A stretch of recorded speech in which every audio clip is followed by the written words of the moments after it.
अब हम स्टार्ट करेंगे generation of magnetic field. Effect of magnetic field के बाद अब हम आते हैं जनरेशन ऑफ मैग्नेटिक फील्ड पे, जिसमें दो बेसिक लॉज हैं।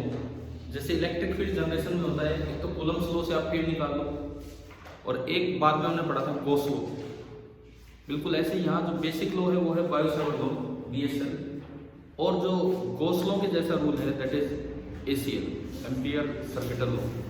ये दो रूल्स हैं आपके, BSL और ACL। देखिए ये जो आपके अगले टॉपिक आपके ये हो गए साइक्लोट्रॉन। इस साल शायद बता दिया गया है इसमें से, ठीक है। तो हम स्टार्ट करते हैं बायो-सावर्ट लॉ से।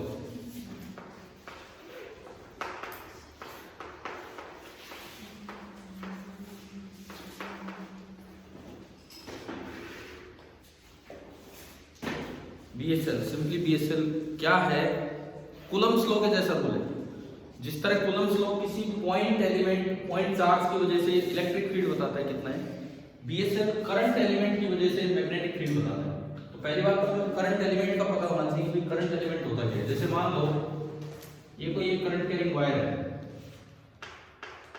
सपोज ये कोई एक करंट कैरिंग वायर है, और इसमें मैंने एक छोटी सी लेंथ मानी DL। जिस डायरेक्शन में करंट जा रहा है, जिस डायरेक्शन में करंट जा रहा है वो DL वेक्टर की डायरेक्शन मानी है। एक स्मॉल लेंथ मानी DL, जिस डायरेक्शन में करंट जा रहा है वो तो DL वेक्टर की डायरेक्शन होगी। लेकिन यहां हम एक नया वेक्टर डिफाइन करते हैं जिसको बोलते हैं हम क्या, करंट एलिमेंट, और उसको सिंबल देते हैं IDL। करंट एलिमेंट सिंबल हम देते हैं IDL, ठीक है। IDL मतलब I तो जो करंट है वो, उसको इस DL लेंथ से मल्टीप्लाई कर दो, ये होता है करंट एलिमेंट वेक्टर। इसकी वजह से अब कोई प्रूफ नहीं है BSL का, कोई प्रूफ नहीं है, जैसे कूलम्ब्स लॉ का कोई प्रूफ नहीं है, एक्सपेरिमेंटल लॉ है। इसकी वजह से किसी पोजीशन पे, जैसे ये कोई पोजीशन है और उस पोजीशन का इसके रिस्पेक्ट में पोजीशन वेक्टर है R, तो यहाँ जो स्मॉल मैग्नेटिक फील्ड होगा उसको हम dB से रिप्रेजेंट करते हैं। B से भी कर सकते हो, लेकिन फिर पूरी वायर दिखा रखी है तो B तो सबका होगा। एक कांस्टेंट जिसको यहाँ सिंबल दिया गया म्यू नॉट अपॉन 4 पाई, तो भाई वही कांस्टेंट है जो कूलम्ब्स लॉ में था। वहां होता था 1 अपॉन 4 पाई एप्सिलॉन नॉट, वो 1 अपॉन एप्सिलॉन नॉट की जगह क्या चला गया, म्यू नॉट। एप्सिलॉन नॉट होता था परमिटिविटी, म्यू होता है परमिएबिलिटी ऑफ द मीडियम, ठीक है। इसके अलावा ये आपका बनेगा ideal vector, current element vector cross R vector divided by R के मैग्नीट्यूड का क्यूब, ये dB वेक्टर होगा। अगर मैं इसका मैग्नीट्यूड देखूं, यहाँ केवल मैग्नीट्यूड, मान लो इस आइडियल और R के बीच का एंगल कितना है, थीटा। इस आइडियल और R के बीच का एंगल है थीटा, तो dB जो आपका बनेगा that will be mu not upon 4 pi ideal into R into sin theta, ये तो खुले गए, और डिवाइडेड बाई R क्यूब है। तो ये ओनली क्या बचा आपका, आइडियल sin थीटा और अपॉन R, ये इसका मैग्नीट्यूड। और अगर पूरे की वजह से निकालना हो तो वेक्टर सम करना होता है, इंटीग्रेशन आफ्टर कंपोनेंट्स, वो देखेंगे हम किस तरह से। ये आपका सिंपली बायो-सावर्ट लॉ होता है। T साइलेंट होते हैं, ये T और T दोनों साइलेंट ही होते हैं। अब इसमें करंट डेंसिटी की टर्म्स में अगर ये लिखना हो तो कैसे रूल लिखा जाए, करंट डेंसिटी की टर्म्स में। करंट डेंसिटी होती है करंट पर यूनिट एरिया। तो मान लो ये क्रॉस सेक्शन एरिया A है, ये जो यहाँ क्रॉस सेक्शन एरिया है वो A है, ये लेंथ DL है और इसका वॉल्यूम dV है। इस छोटी C length of the wire का वॉल्यूम है dV, तो मैं dV को लिख सकता हूं A इंटू DL। dV हम लिख सकते हैं A इंटू DL, ठीक है। तो अगर मैं उसमें इसी में A से ऊपर नीचे मल्टीप्लाई कर दूं, A से ऊपर नीचे मल्टीप्लाई कर दूं, तो I बाई A तो क्या बन जाएगा, अगर मैं A से ऊपर नीचे मल्टीप्लाई कर दूं तो I बाई A तो क्या बन जाएगा, J, और ADL क्या बन जाएगा, dV, परंतु वॉल्यूम तो वेक्टर नहीं है, वो डीएल तो वेक्टर है, वॉल्यूम तो एक स्केलर क्वांटिटी होता है। तो इसमें देखो कैसे किया जाता है।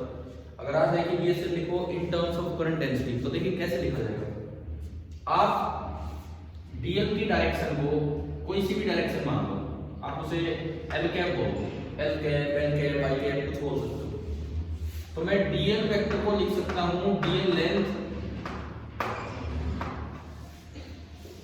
ठीक है, where L cap is the direction of current. Clear? इनको मैंने दोनों साइड ए से मल्टीप्लाई किया, तो ADL vector is equal to ADL into L cap. लिख पा रहे हो ऐसा? एडीएल वेक्टर इधर तो बना एडीएल वेक्टर और इधर बन गया एडीएल इनटू एल कैप। अब ए इनटू डीएल क्या है? वॉल्यूम, उसका वॉल्यूम डीवी।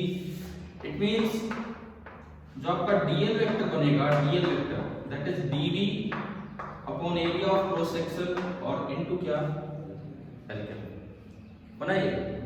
दूसरी बात, जो करंट डेंसिटी वेक्टर बनेगा, current density vector that is current density का मैग्नीट्यूड और इनटू इसकी डायरेक्शन, तो वही है जिसको आप एल कैप बोल रहे हो, क्योंकि जो करंट की डायरेक्शन होती है वही करंट डेंसिटी की डायरेक्शन है। ठीक है? अब ये मैग्नीट्यूड कितना होता है? आई बाई ए। जे वेक्टर आपका बना आई बाई ए और इनटू क्या होगा?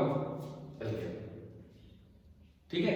यहां से एल कैप कितना आया? यहां से एल कैप कितना आ गया? L cap A by I और इनटू वेक्टर जे। कुछ नहीं करना, मैं तो वैसे घुमा फिरा रहा हूं इनको ताकि वेक्टर फॉर्म में ढंग से जे की टर्म्स में आ जाए। एल कैप आ गया ए बाई आई इनटू जे। इस एल कैप को आप यहां पुट कीजिए, इस एल कैप को यहां पुट कीजिए, तो डीएल वेक्टर क्या आया? DL vector DV by A, DV by A into A by I और इनटू वेक्टर जे। ए से ए कैंसिल, इस आई को ऊपर उठा लो, तो आइडियल वेक्टर क्या आ गया? Ideal vector is equal to DV into vector J. ठीक है?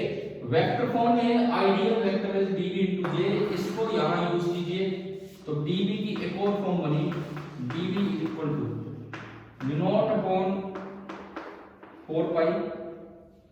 आइडियल की जगह आप जे डी भी लिख सकते हो, ऐसे लिख सकते हो, ये तो मल्टीप्लाई है, जस्ट पहले लिख दो पीछे लिख दो, ये बात है। क्रॉस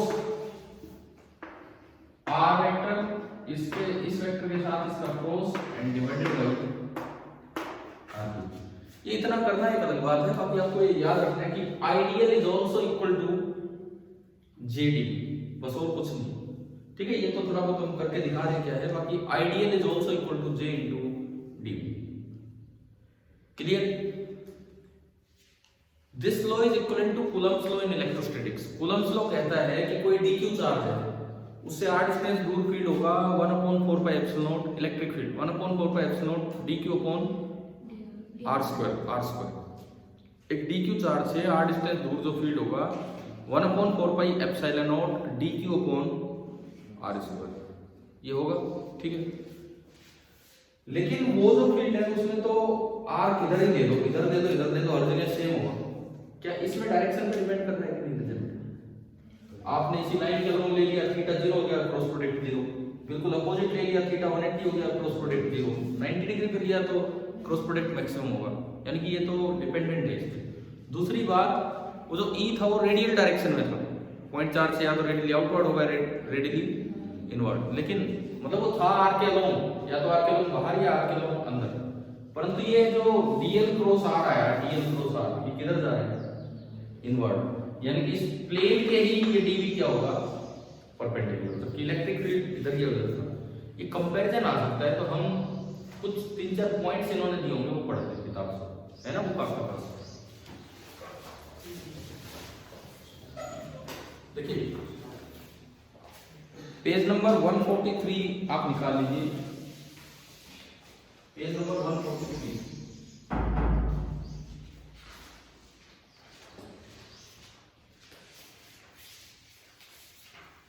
इसमें पहले तो म्यू नॉट अपॉन 4 पाई की वैल्यू 10⁻⁻⁷ यूनिट दे रखी टेस्ला मीटर अपॉन एम्पियर आ जाएगी, ये देख लेंगे कैसे आ रही है ना, ये आप कर लेंगे अपने आप।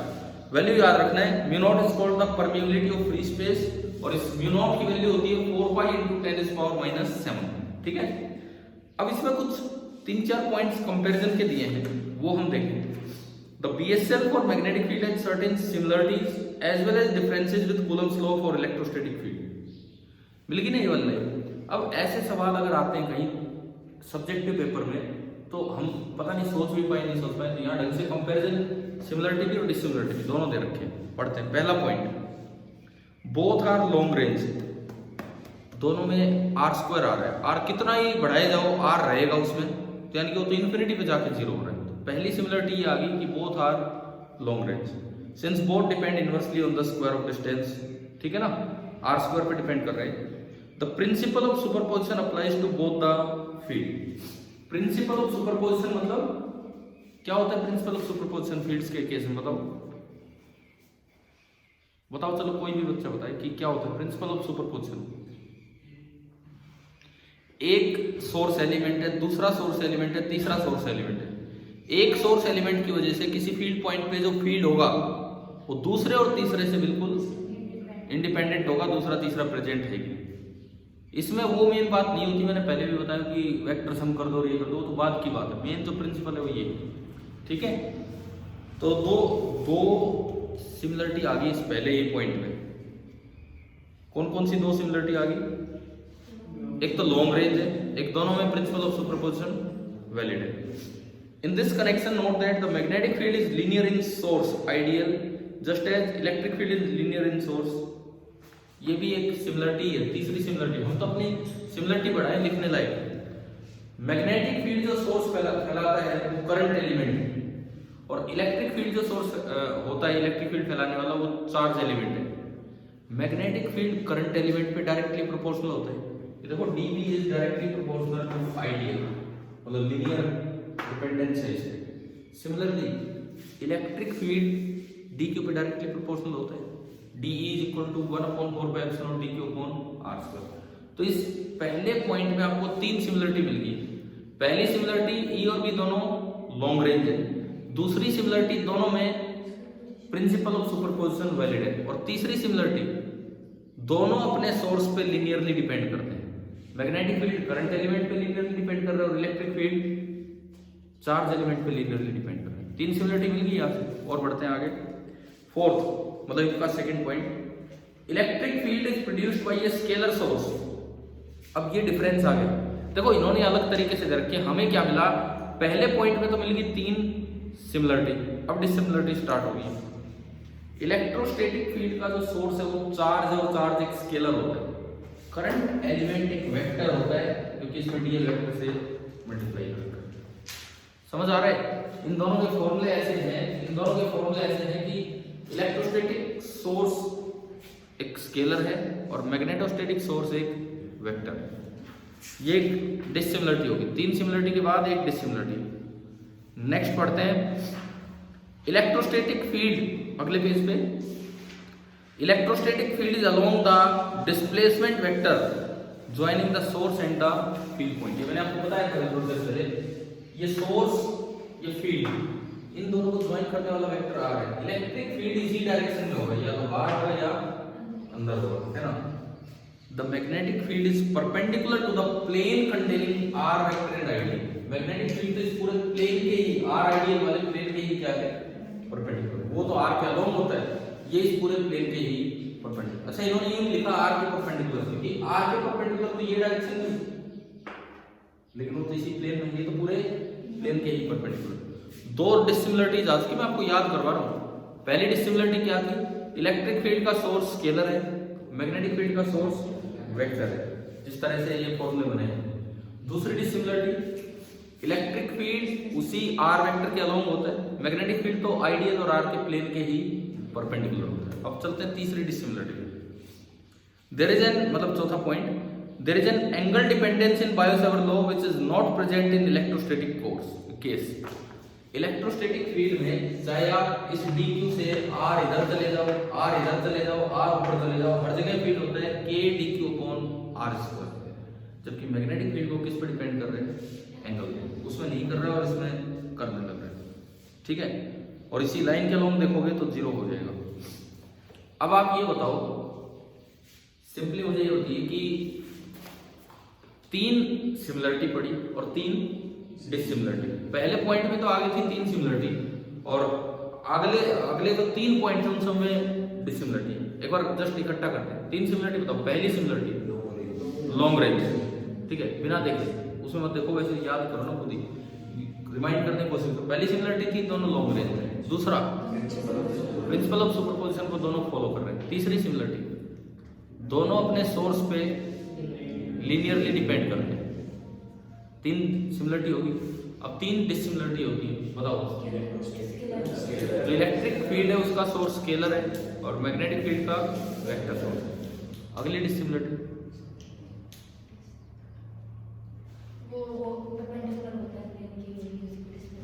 एक आर वेक्टर के अलोंग ही है और एक प्लेन के परपेंडिकुलर है। अगली डिसिमिलरिटी, इलेक्ट्रोस्टैटिक जो फील्ड है वो एंगल पे डिपेंड नहीं करता है, क्योंकि मैग्नेटिक फील्ड एंगल पे डिपेंड कर रहा होता है। अब ये देखो, एग्जाम में आ जाए ना, हम सोच ही नहीं पाएंगे 3 सिमिलरिटी और 3 डिसिमिलरिटी। तो मैं ये कहूँगा, आप अपने घर जाके कॉपी में अलग से छोटे छोटे पॉइंट ही तो है, 3 सिमिलरिटी के अलग लिख लेना, डिसिमिलरिटी के अलग लिख लेना। बुक में पहले पॉइंट में तो तीनों सिमिलरिटी दे दी और अगले 3 पॉइंट्स में 3 डिसिमिलरिटी दे रखी, ठीक है। करोगे ना ये घर जाके, ये रह जाएंगे, नहीं तो सवाल ही मिस हो जाते हैं। अब इसके बाद एक और ये इंपॉर्टेंट बात आपको बताता है। आपसे यूं पूछ लिया जाए, एसआई सिस्टम में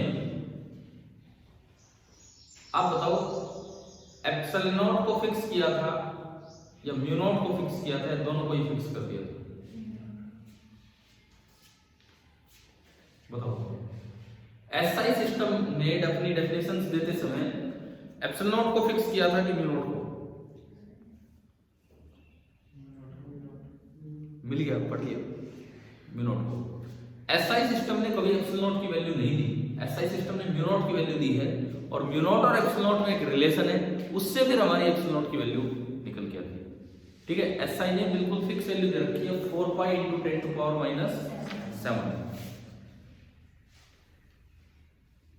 देखो, ये जो पिछले पेज पे एक लाइन लिखी है, ये इक्वेशन 4.11c, इक्वेशन 4.11c के ऊपर एक लाइन लिखी है, the proportionality constant in SI units has the exact value, has the exact value. ये एसआई ने बिल्कुल एग्जैक्ट वैल्यू दे दी कि म्यू नॉट अपॉन 4 पाई कितना लेना है, 10⁻⁷। अब अगले पेज पे वो आखिरी लाइनों में चलते हैं।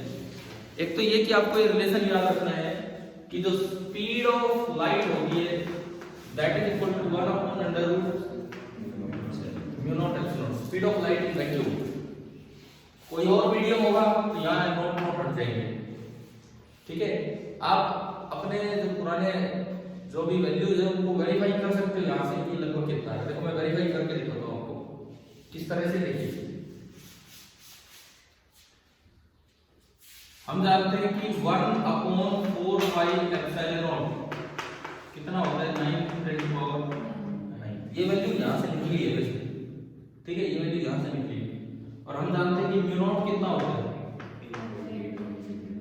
4 पाई × 10⁻⁷। यहाँ से मैं अगर एप्सिलॉन नॉट निकालूं, इसका रेसिप्रोकल लिया और 4 पाई को पीछे भेज दिया, तो 1/4 पाई × 9 × 10⁻⁹। अब मैंने म्यू नॉट × एप्सिलॉन नॉट निकाला, म्यू नॉट × एप्सिलॉन, तो इनको मल्टीप्लाई करोगे 4 पाई से 4 पाई कैंसिल, समझ आ रहा है।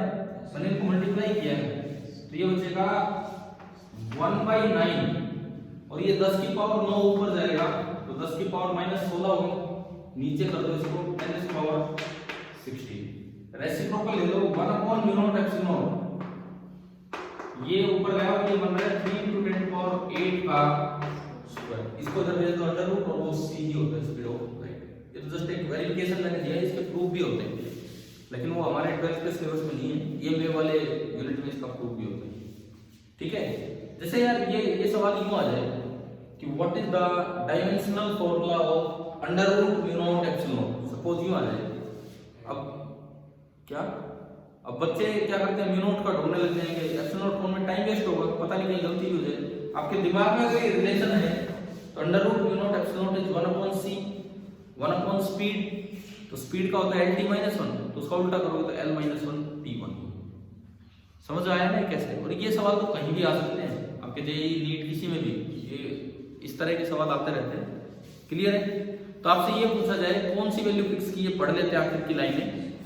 म्यू नॉट एप्सिलॉन नॉट में इन्होंने रिलेशन दे दिया 1/c², यानी कि c बराबर 1/रूट mu not epsilon naught. We will discuss this connection further in chapter 8 on EM waves. ये ईएम वेव्स में स्पीड ऑफ लाइट का जिक्र होता है, वहां बताया जाता है। Since the speed of light in vacuum is constant, कितनी होती है speed of light in vacuum? Exactly constant हो।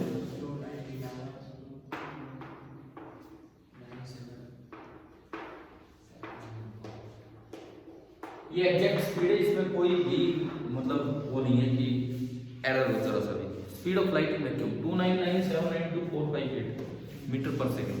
यार ये वो कांस्टेंट है जो हमें याद रखना चाहिए। आपकी +1 स्टार्टिंग से ये कांस्टेंट यूज होने लग जाता है। हम न्यूमेरिकल में तो 3 × 10⁸ कर देते हैं, लेकिन एग्जैक्टली भी कहीं जरूरत पड़ सकती है। ठीक है, 3 × 10⁸ इससे ज्यादा है, उससे ज्यादा स्पीड पॉसिबल नहीं है। अब ये कहता है since the speed of light in vacuum is constant the product mu naught into epsilon not is fixed in magnitude. Choosing the value of either epsilon not और म्यू नॉट, या तो epsilon not की value fix कर दो या mu naught की। Fixes the value of the other, क्योंकि इनका प्रोडक्ट तो कांस्टेंट है। एसआई को एक काम करना था, या तो म्यू नॉट को फिक्स करना था या एप्सिलॉन नॉट को फिक्स करना था। तो एसआई ने किसको फिक्स किया? In SI unit mu not is fixed to be equal to 4 pi × 10⁻⁻⁷। उससे एप्सिलॉन नॉट अपने आप निकल आए। समझ आ गया? एक बार हम एग्जांपल 4.5 करते हैं। बायो-सेवर्ट लॉ की एप्लीकेशन है, ये क्वेश्चन आ सकता है as such as it is.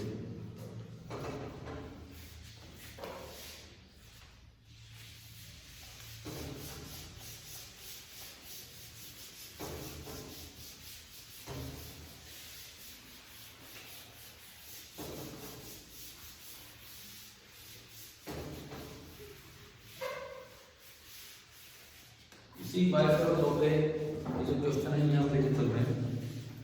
N element delta L is equal to delta X into I cap. आप इसको डीएल मान लो, डेल्टा एल छोड़ो, DL vector is equal to DX into I cap is placed at the origin and carries a large current I equal to 10 ampere.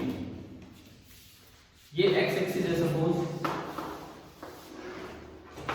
ये Y axis है। हम कर रहे हैं एग्जांपल 4.5।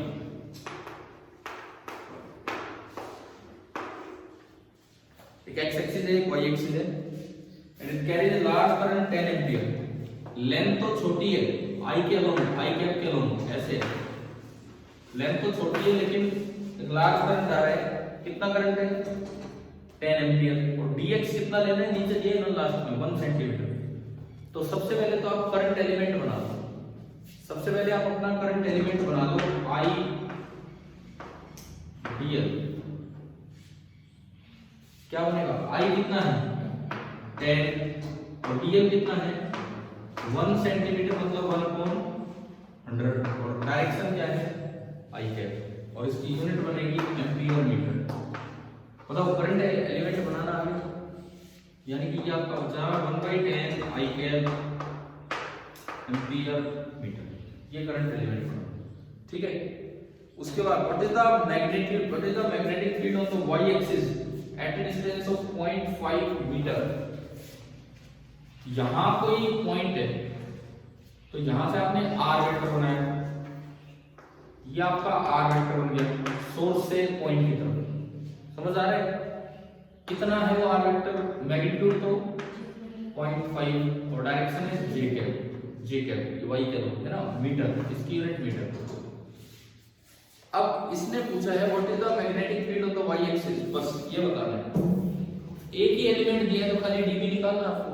अब बायो-सेवर्ट लॉ यूज करेंगे, DB that is equal to mu not upon 4 pi I DL cross R divided by R cube, I DL cross R divided by R cube. Just ये formula लगाना है, म्यू नॉट अपॉन 4 पाई की value तो fix है SI system में, कितनी 10 to power minus 7। I DL vector ये रहा 1/10 I cap cross R vector ये रहा 0.5 J cap divided by R का क्यूब, आर मतलब है डिस्टेंस, इस डिस्टेंस का क्यूब मतलब 0.5 आर। अब बाकी सब तो मैग्नीट्यूड है, डायरेक्शन इससे मिलेगी आई कैप क्रॉस जे कैप, आई कैप क्रॉस जे कैप, के कैप होता है कि माइनस के कैप, पता है नहीं आपको, आई जे के इस तरह से, तो आई कैप क्रॉस जे कैप क्या होता है के कैप। तो आपने डायरेक्शन तो अलग से लिख दी के कैप, फिर तो के कैप के अलोंग होगा, फिर तो के कैप के अलोंग होगा, और इन मैग्नीट्यूड्स को इकट्ठा कर लो, 0.5 से 1.5 गया, 0.5 का स्क्वायर बचेगा, 0.5 का स्क्वायर होता है 0.25, 0.5 का स्क्वायर 0.25, तो नीचे तो बचा 0.25, ऊपर 1 10 ये रहा 10 की पावर माइनस 8 है, तो ये है 10 की पावर माइनस 8, 0.25 है 25 गुना 10 की पावर माइनस 2, माइनस 2 से ये गया 10 की पावर माइनस 6 ना, इसको 100 को ऊपर भेजो, 100 को ऊपर भेजो 4 into 10 की पावर माइनस 8, और यूनिट इसकी होती है टेस्ला। देख लो एक बार आंसर, ठीक है। तो केवल और केवल करंट एलिमेंट पे कैसे आपको बीएसएल लगाना है वो ये सवाल था, कोई बड़ा कुछ नहीं दिया, केवल एक करंट एलिमेंट था उसमें पे। हाँ जी बताओ, समझ आया यहाँ पर? अब आती है इसकी applications. Magnetic field on the axis of a circular current loop है, वैसे तो स्ट्रेट वायर वाले भी करवा देते हैं, लेकिन हम नहीं कर रहे हैं, हम यही करेंगे अभी जो इसमें दी हुई। आपके हो सकता है सिलेबस वो आप देखोगे बोर्ड वाला है अभी किसी के पास नहीं है, उसमें डाल रखा होगा कौन से टॉपिक है सिलेबस में, कौन सा नहीं है। तो हम अभी आज तो ये कर रहे हैं, आज तो हम कर रहे हैं सर्कुलर वायर वाला।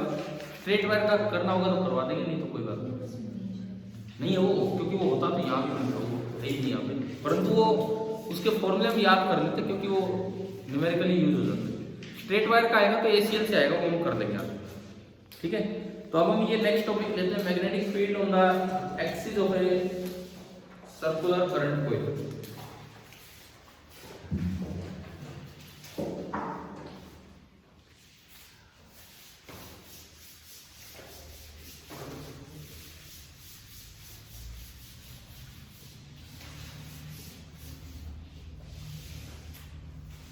देखिए बीएसएल की पहली एप्लीकेशन कि be on the axis of A current carrying circular coil,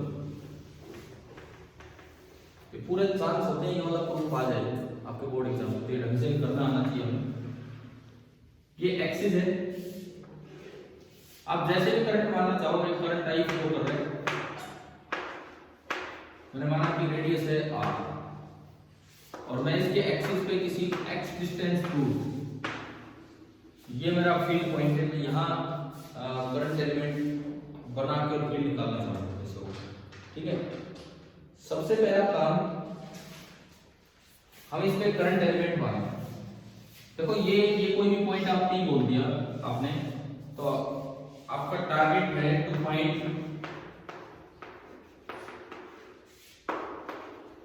magnetic field at point P, ये हमारा टारगेट है। मैग्नेटिक फील्ड आप निकालना चाह रहे हैं P पॉइंट पे। सबसे पहले आपको करंट एलिमेंट मानो, आप कहीं करंट एलिमेंट मानो, उसकी डायरेक्शन करंट वाली डायरेक्शन होती है और मैग्नीट्यूड होता है I × dl। तो मैंने एक करंट एलिमेंट माना सबसे टॉप पे, तो सबसे टॉप से तो करंट बाहर निकल रहा है, तो जो करंट एलिमेंट बनेगा ऊपर, जो करंट एलिमेंट बनेगा वो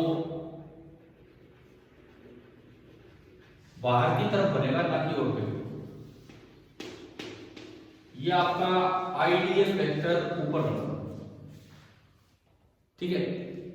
इसकी वजह से P पॉइंट पे फील्ड निकालना है, तो R वेक्टर कैसे बनाऊंगा? R वेक्टर, हाँ, आइडियल से P को ज्वाइन किया, ये आपका बन गया वेक्टर आर। इस आइडियल और आर के बीच का एंगल कितना है? ये आइडियल तो बाहर है और आर बोर्ड के प्लेन में है, तो एक तो बाहर है एक बोर्ड के प्लेन में, तो एंगल कितना हो गया? 90 डिग्री। अब ये 90 यहाँ दिखाना भी आना चाहिए, ठीक है, ये एंगल आपका 90 डिग्री। इस आइडियल की वजह से यहां डीबी किधर हो? आइडियल क्रॉस आर करके, आइडियल बाहर है, आइडियल बाहर है, क्यों वहां रखा और मैंने आर की तरफ घुमाया, तो अंगूठा आ रहा है ऊपर इधर, ठीक है, ये ध्यान रखा करो। क्रॉस प्रोडक्ट जो आएगा दोनों वेक्टर्स के परपेंडिकुलर रहेगा, तो ये जो वेक्टर है ये आइडियल के भी परपेंडिकुलर है और इसके प्लेन में आर के भी परपेंडिकुलर। कहां बनाऊंगी वेक्टर? नहीं, किस जगह बनाऊंगी, किस जगह? बोर्ड पे पी पे बनाना है, वहां नहीं बनाना, कभी वहां बना दो। ये तो डायरेक्शन देखी है, परंतु ये जो फीड है ये इधर है और ये आपका फीड मैंने बोल दिया कितना है? डी। क्लियर है ये चीज? ठीक है, ढंग से दिखना चाहिए कि हाँ ये परपेंडिकुलर है इस तरह से। अब बाई बीएसएल डीबी कितना होगा? Not upon 4 pi I DL cross R divided by R. Not upon 4 pi I DL cross R divided by R, ये हो गया आपका डीबी। क्लियर है? डायरेक्शन इसकी दिखा दी। अगर मैं इसका मैग्नीट्यूड लिखूं, अगर मैं इसका मैग्नीट्यूड लिखूं तो आइडियल और आर के बीच का एंगल 90 डिग्री, sin 90 डिग्री 1 होगा और एक आर से आर कटेगा, तो ये आया not ideal upon R square upon 4 pi R square, ठीक है, ये आपका डीबी आया। क्लियर हो गया यार? अब नेट बी कैसे निकलेगा? क्या सीधा इंटीग्रेशन कर सकते हैं? b will not be equal to integral dv। Reason क्या है इसका? क्योंकि जो सारे dv वेक्टर है वो सेम डायरेक्शन में नहीं है, इंटीग्रेशन केवल सम करता है, इंटीग्रेशन केवल मैग्नीट्यूड का जोड़ कर देता है। b इंटीग्रल dv तब होता है जब सारे के सारे dv सेम डायरेक्शन में होते हैं। अब आपको क्या करना होगा, इसका रीजन भी आप दे सकते हो, because all the dv vectors are not along same direction, ठीक है। अब ऐसे में क्या करते हैं हम, dv के दो कंपोनेंट करेंगे,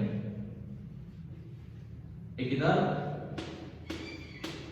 और एक इधर, डिपेंड करेगा आपने एंगल कौन सा क्या माना है। सपोज ये एंगल है थीटा, मान लो ये एंगल है थीटा, तो ये वाला कंपोनेंट तो क्या होगा? dv cos थीटा, एंड ये वाला कंपोनेंट क्या होगा? dv sin theta. मैं थीटा को ट्रायंगल के अंदर भी पहुंचाऊं, ये थीटा, ये 90 माइनस थीटा, ये थीटा, ये 90 माइनस थीटा, तो ये कितना हो गया? समझ आ गया? क्योंकि मुझे चाहिए कि cos थीटा या sin थीटा की वैल्यू, तो वो उस ट्रायंगल, ये थीटा, ये 90 माइनस थीटा, तो ये थीटा, तो ये 90 माइनस थीटा, तो फिर ये थीटा होगा। आप इसको भी थीटा मान सकते थे, वो कोई फर्क नहीं पड़ता उससे। इसको थीटा मानते तो ये dv cos थीटा हो जाता, और वो dv sin थीटा। अगर इसको थीटा मानते तो 90 माइनस थीटा, फिर ये थीटा जाता, ठीक है।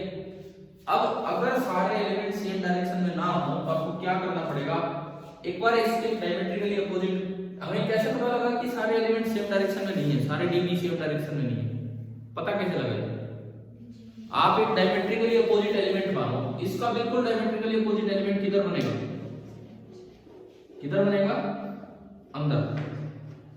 इसका बिल्कुल डायमेट्रिकली अपोजिट एलिमेंट अंदर बनेगा माइनस आइडियल डैश, बिल्कुल उससे अपोजिट। बच्चे क्या करते हैं, उसको भी आइडियल लिखते हैं, इसको भी आइडियल, ये तो उल्टा है उससे, तो माइनस आइडियल होगा। और फिर मैंने यहां से पी पॉइंट को ज्वाइन किया, वो r वेक्टर था, ये r डैश वेक्टर हुआ, लंबाई तो सेम है लेकिन थोड़ा डायरेक्शन वाइज अलग है। इस आइडियल, इस माइनस आइडियल और r में एंगल कितना है?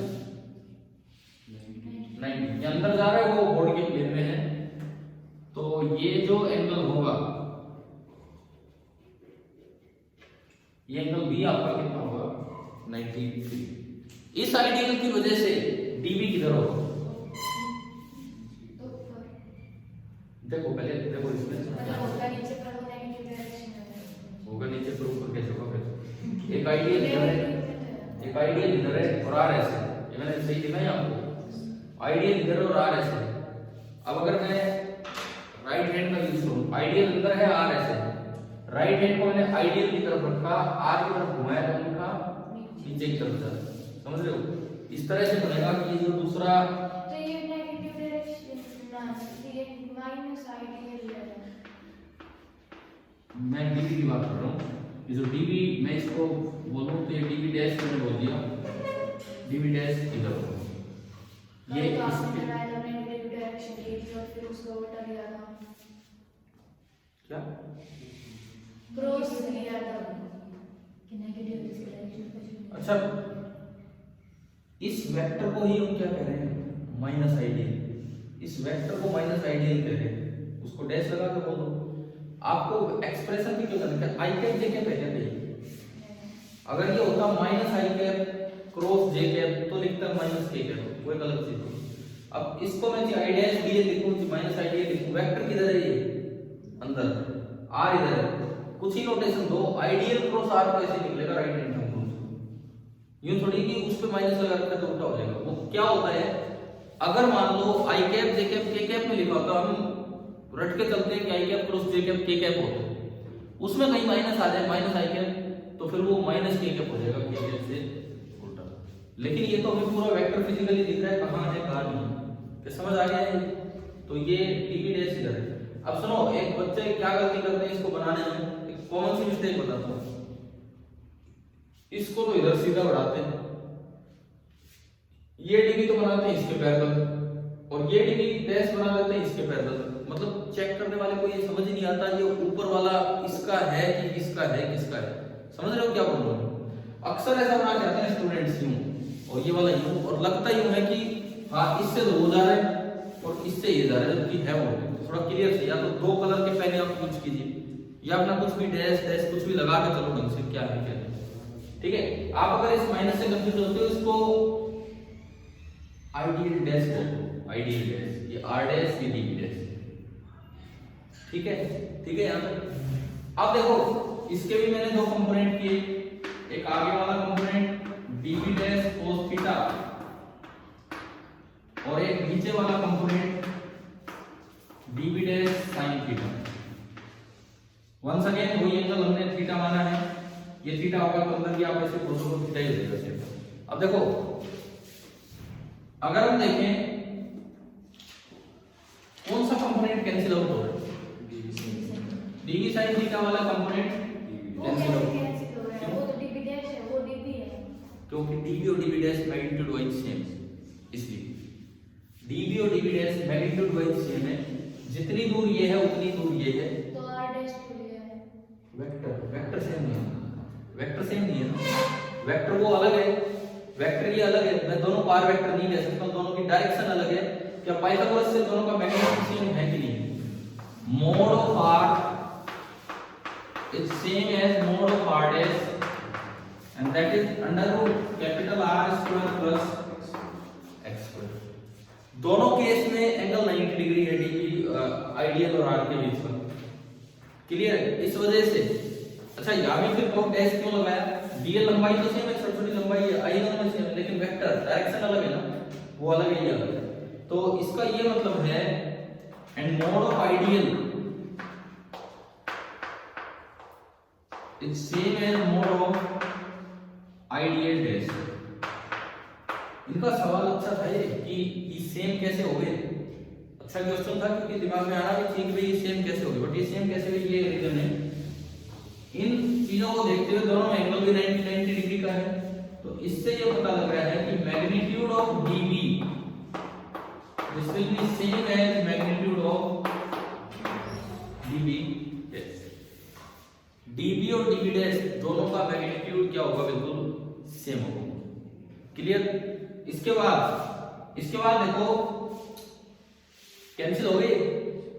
अब जो ये कंपोनेंट बचेगा ये तो सबका ही आगे की तरफ है, हम ये नहीं लिख पाए बिकॉज डीबी सब अलग अलग डायरेक्शन में थे।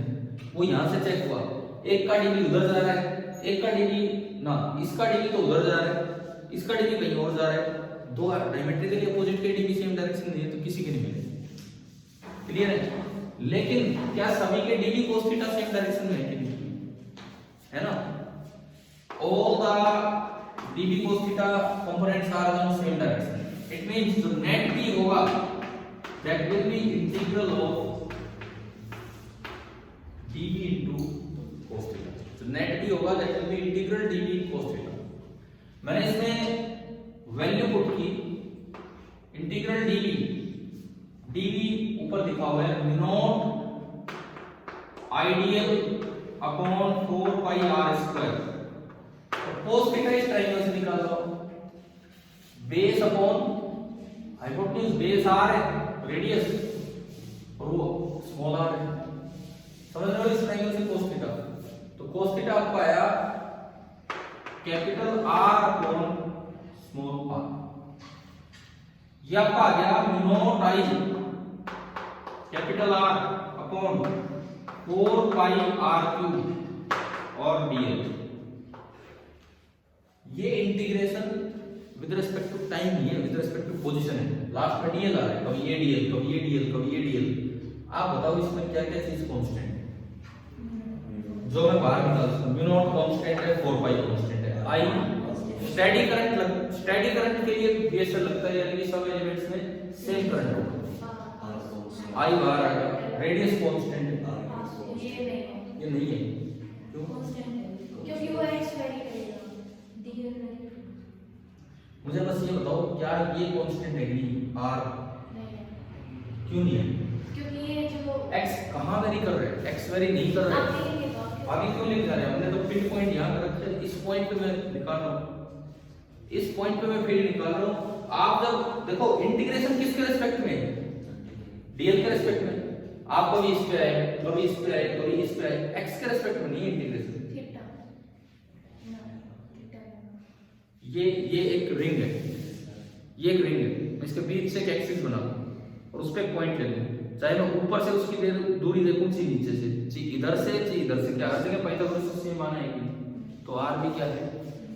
ये पूरा का पूरा ही कांस्टेंट है, बाहर आ जाएगा। यानी कि इस इंटीग्रेशन को मैं इसको इंटीग्रेशन से बाहर निकाल सकता हूं, तो मैं इसको ऐसे लिख सकता हूं। और इंटीग्रल dl कितना होगा? इसकी पूरी लंबाई, इसकी पूरी लंबाई 2 पाई r। मैं तो इसमें चेंज करके दिखा रहा हूं, इतनी जगह नहीं है। ठीक है, ये इंटीग्रल dl ये आपने रख दिया 2 पाई r। अब देखो पाई से पाई गया, 2 से 2 गया, क्या बचा? b क्या बचा फाइनली, जो हम फॉर्मूले की तरह याद रखते हैं, mu not i r square upon 2 times, अब r का क्यूब है, r कितना है? Under root r square plus x square और उसका भी क्यूब, तो ये बनेगा r square plus x square की पावर 3 बाई। एक करंट कैरिंग रिंग की वजह से एक्सिस पे b का ये एक्सप्रेशन आ गया। प्रूफ आना चाहिए आपको ढंग से, इसमें यही गलतियां कर देते हैं बच्चे, ये अच्छे से प्रूफ आना चाहिए।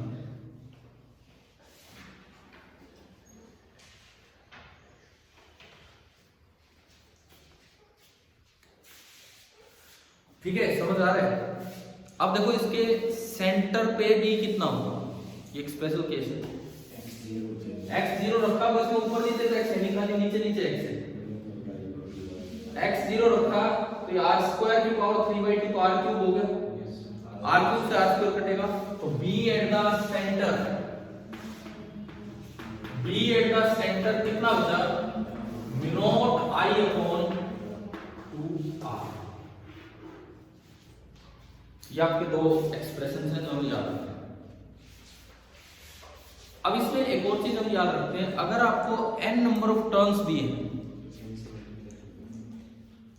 तो इसमें भी n से मल्टीप्लाई कर दें, इसमें भी n से मल्टीप्लाई, लेकिन एक फर्क है, इधर n चाहे इंटीजर हो चाहे नॉन इंटीजर तब भी काम चल जाएगा, लेकिन इधर n मस्ट बी इंटीजर। अब ये डिफरेंस क्यों है?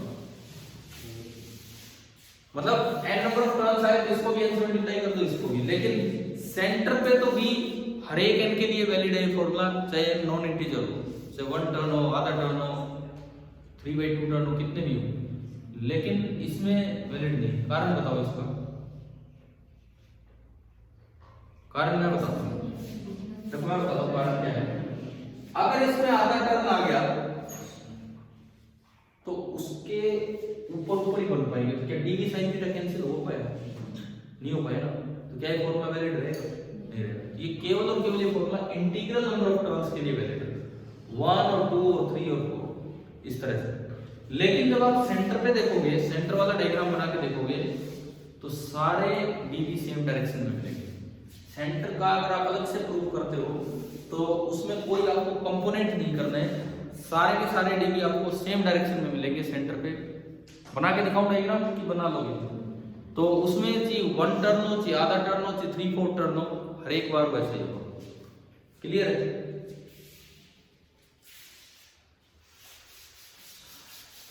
एक क्वेश्चन लेते हैं इस पे।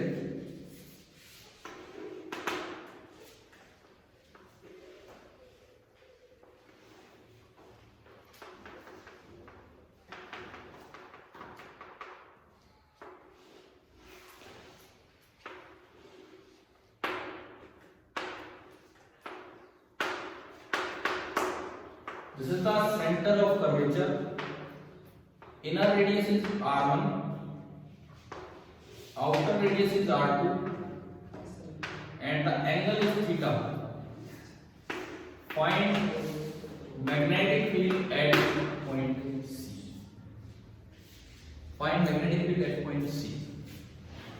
Principle of superposition value. करो आप एक बार पता लग क्या होगा।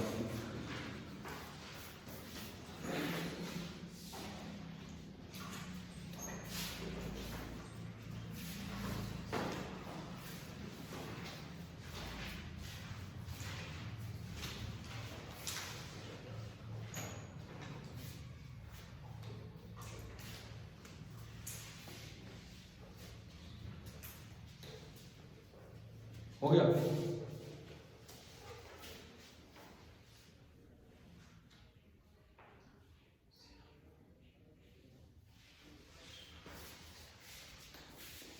मैं इसको 4 पार्ट्स में ब्रेक कर रहा हूं। सपोज ए, बी, सी, डी। मैंने इसको 4 पार्ट में, आप चले जाओ अगर जाना हो तो बैठना है। सुनो, A B C D 4 parts में इसको ब्रेक किया हमने, और प्रिंसिपल ऑफ सुपरपोजिशन कहता है अलग अलग निकाल लें। पहले ए बी, क्या ए बी के लिए पॉइंट इसी लाइन पे है कि नहीं? तो आइडियल क्रॉस आर, आप कोई भी डीएल मानो, आइडियल क्रॉस आर कितना होगा? 0। सिमिलरली सीडी के लिए किसी लाइन पे है, तो एबी और सीडी का मैग्नेटिक फील्ड तो by BSL mu not I DL cross R से वो कितना हो गया? 0 हो गया। तो ना एबी का मैग्नेटिक फील्ड यहां होगा, ना सीडी का, ओनली ये दो बचे बीसी। बीसी का मैं अगर देखता हूं तो ये एक सेंटर ऑफ द सर्कल है, सेंटर ऑफ द सर्कल तो ये फॉर्मूला किसी भी n के लिए वैलिड है, और यहाँ n 1 से कम है, इंटीजर नहीं है। n कितना है? नंबर ऑफ टर्न्स कितने हैं इस केस में?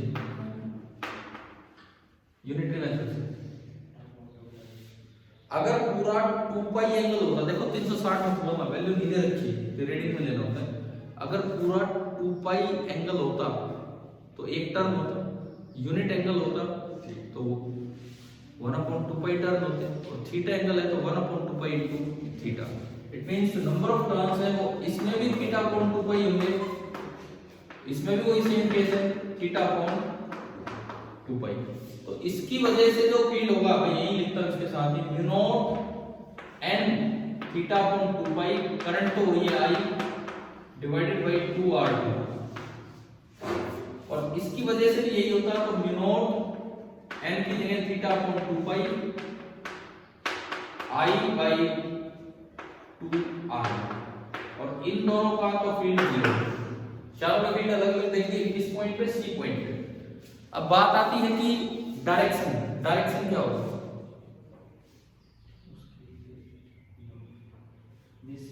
देखो कैसे देखते हैं, सुनिए।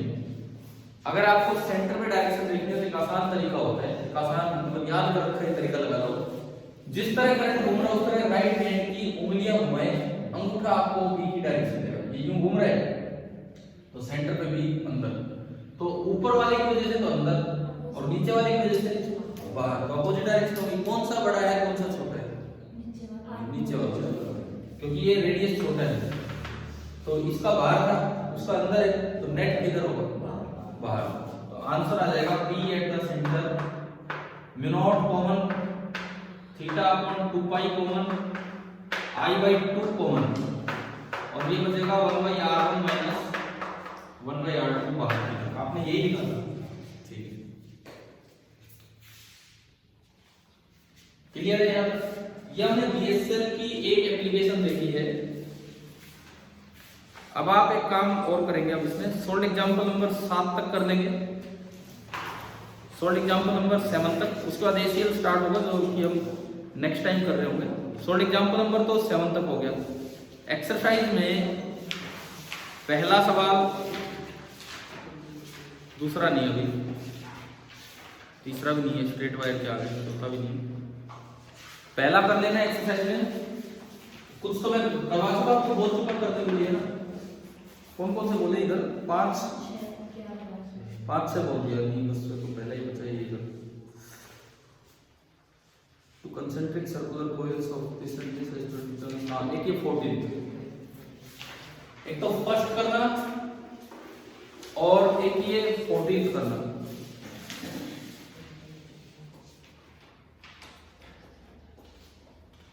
और 16 एक बड़ा अच्छा सवाल है, हेल्महोल्ट्ज कॉइल का आ सकता है, बिल्कुल आ सकता है, पूरे चांसेस हैं इसके।